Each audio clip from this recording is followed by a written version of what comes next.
In this example, we're going to write equivalent algebraic fractions using the same strategy as before. So c over ab is equivalent to something over a squared bc. Let's write it down and see what we've got.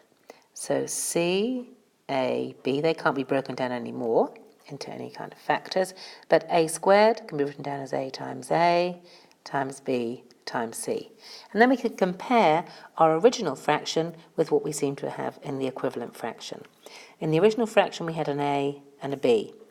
In the new fraction we have an a and a b as well, but in addition we have included an extra a and an extra c. So that's what we need to do to write our equivalent fraction.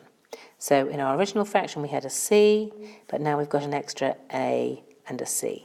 So let's just simplify this further.